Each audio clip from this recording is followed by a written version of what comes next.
If your name disappeared tomorrow, would you still know who you are? Sit with that. Don't rush past it. Don't reach for a comfortable answer. Really feel the weight of what is being asked. If someone took away your name, the word that people call you, the word printed on your documents, the word your mother whispered when you were born, would you still know with absolute certainty who you are? Most people, if they are truly honest, would feel something unsettling rise in that silence. A quiet trembling, a sudden vertigo, as if the ground beneath them is not as solid as they always assumed. And that trembling, that sudden unease, is not a sign that something is wrong with you.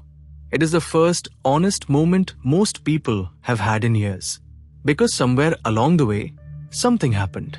Something so gradual, so invisible, so completely ordinary that nobody noticed. You forgot yourself. Not the self with the name and the job and the opinions and the memories. You forgot something far deeper than that. Something that was there before any of this began. From the moment you arrived in this world, the labeling started. Before you could understand language, you were already being defined by it. A name was chosen for you, not by you, but for you. Then came more words. Boy or girl. This religion or that one. This nationality, this family, this caste, this class. Layer upon layer upon layer, each label applied with complete certainty, as if it were describing something real. And as you grew, you learned to carry these labels. You learned to introduce yourself through them. I am Ravi. I am a doctor. I am Hindu. I am Indian. I am a father. I am successful. You learned to feel proud of some labels and ashamed of others. You learned to defend certain labels with the ferocity of someone defending their life, because somewhere deep in your psychology, that is exactly what it felt like. As if removing the label would remove you. Think about what happens when someone insults your profession. That burning tightness in your chest, where does it come from? Or when someone dismisses your religion, your nationality, your achievements. The anger, the hurt, the desperate need to explain, to justify, to prove. Why does a label create that much pain when challenged? Because you have done something that most people spend their entire lives doing without realizing it. You have become the label. Society is extraordinarily skilled at teaching you how to build an identity.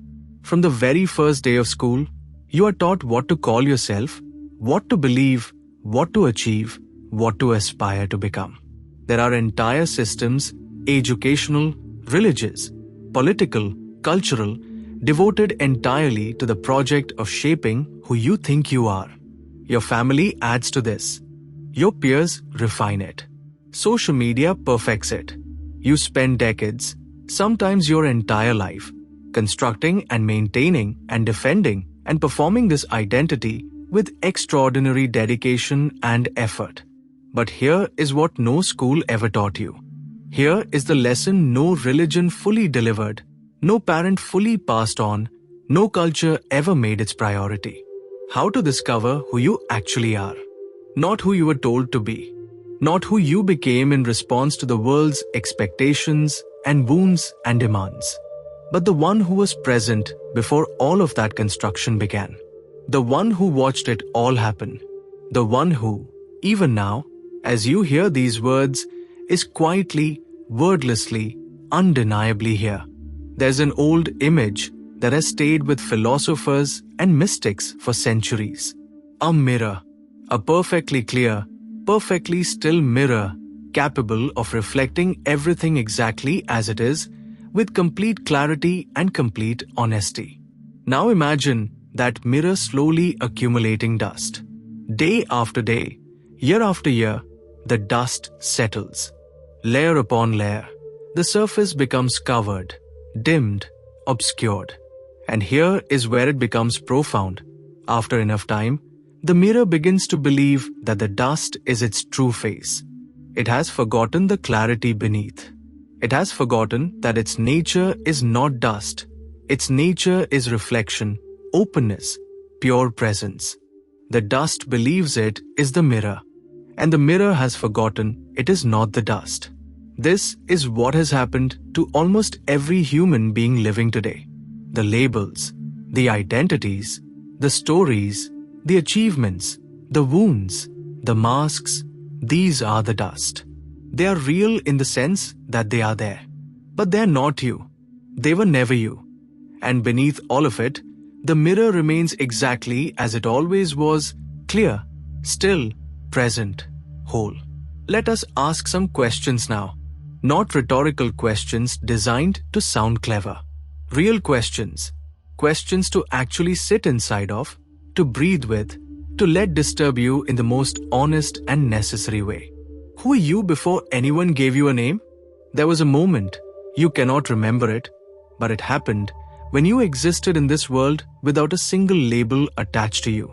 No name, no religion, no nationality, no family story, no personal history, just existence. Pure, naked, unnamed existence. Something was there. Something was aware. Something was present. What was that? What do you call that? Who are you when nobody is watching? Not the version of you that appears on social media. Not the version that shows up to family dinners.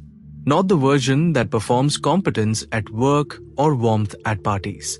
The version that exists at 3 in the morning when the house is silent and you are alone with whatever is actually happening inside you.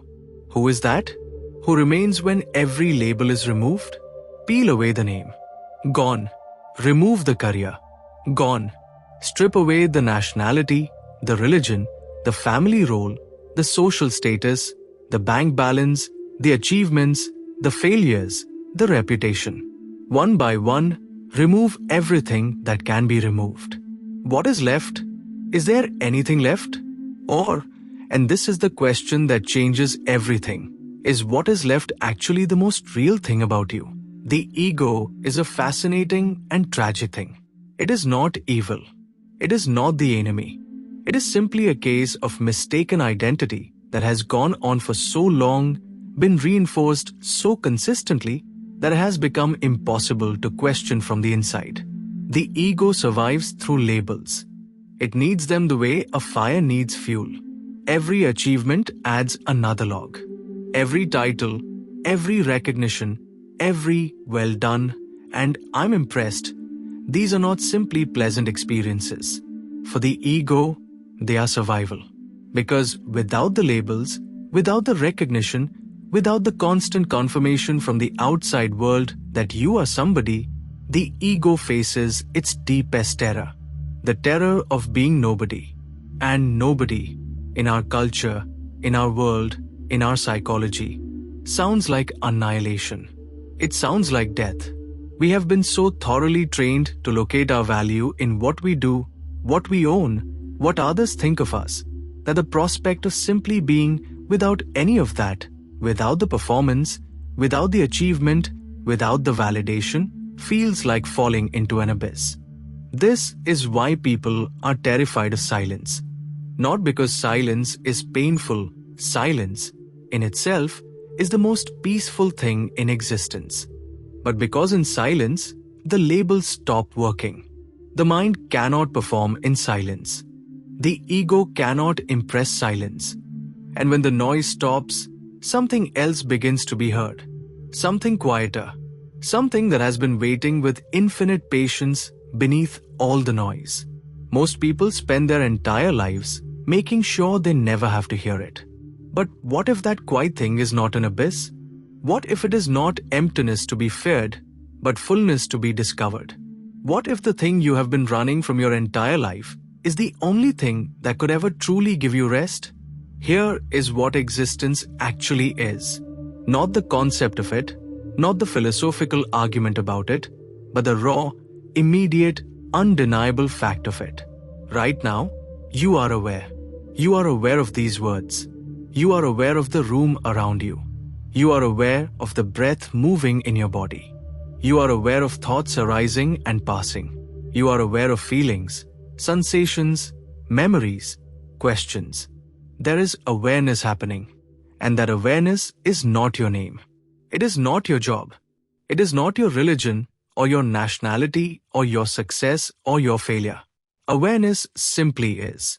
It does not need a label to function. It was aware before you learned your name, and it will be aware after every label you carry has ceased to matter.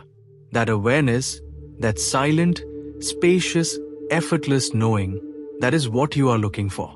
That is what you have always been looking for in every relationship, every achievement, every spiritual search, every moment of beauty that briefly stopped the noise and let you feel inexplicably, completely whole. You are not looking for it somewhere outside. You were it. Looking. Meditation is not a technique for relaxation, though it may relax you. Meditation is not a religious practice, though religion has borrowed it. Meditation is the radical act of stopping the performance long enough to remember what exists beneath it. When you sit in stillness, truly still, not suppressing thoughts, but simply watching them the way you watch clouds cross a sky, something remarkable begins to happen. You start to notice a gap, a space between one thought and the next. And in that space, there is something that is not thinking, something that is simply present, witnessing, aware. You notice that thoughts come and go, but something remains. Emotions rise and fall, but something remains. The body changes, ages, aches, rests, but something remains. That something that remains, constant and quiet beneath all the movement, is not a concept you can hold in your hand. It is not an idea you can add to your identity. It cannot be photographed, described, posed, or performed. But it can be recognized. And when it is recognized, even for a single moment, everything shifts. Because you realize, in a way that is felt rather than understood, that existence does not know your name. The universe did not write your job title in the stars. The sky has no opinion about your religion, your nationality, your bank balance, your reputation. The mountains that have stood for millions of years were there before your story began and will remain after every story ends. Existence only knows one thing about you. Only one thing. Your presence. Not your achievements. Your presence. Not your history. Your presence. Not your future plans or your past regrets or your carefully constructed image. Simply the raw, unedited, unnamed fact that you are here, aware, alive, breathing, witnessing this extraordinary and inexplicable gift of being. So now, and I want you to feel this rather than simply think it, imagine everything that can be taken away being taken away. The name, gone. The career, gone. The money, gone. The status, gone. The relationships, the memories, the identity, the story, the reputation, all of it, gently, completely, irreversibly gone. What remains? Not what you fear remains. Not the emptiness you dread. What actually, honestly, undeniably remains? Awareness remains. Presence remains. The simple, quiet miracle of being conscious, of being alive, of being here. That remains. That has always remained. That is the only thing that was never given to you by the world, and therefore the only thing the world can never take. This is not a philosophy. This is not a belief system requiring your agreement. This is the most intimate and obvious fact of your entire existence, and also, somehow, the most consistently overlooked. You have been searching for yourself in your achievements. You have been looking for yourself in other people's eyes. You have been trying to construct yourself through accumulation, more knowledge, more success, more recognition, more certainty about who you are. And all of that searching, all of that building, has been happening in the exact direction away from what you seek. The self you are looking for is not ahead of you. It is not something you will find when you become successful enough, spiritual enough, healed enough, worthy enough. It is not waiting at the end of some long journey of self-improvement. It is here. It has always been here. It is the one doing the searching. You are not the name given to you. You are not the story told about you. You are not the wounds that shaped you, the achievements that defined you, the losses that broke you, or the roles that consumed you. You are the silent awareness in which every story appears and disappears. You are the open space in which every thought arises and dissolves. You are the witness that was present at your very first breath and has not moved, not wavered, not changed through everything, through every joy and devastation, every triumph and humiliation, every beginning and every ending. You are not what can be taken. You are what remains. And that which remains, that which cannot be named or owned or destroyed or defined, that is the only thing that was ever truly, completely, absolutely you. Stop looking for yourself in the mirror of the world's opinion. Come home. You are never anywhere else.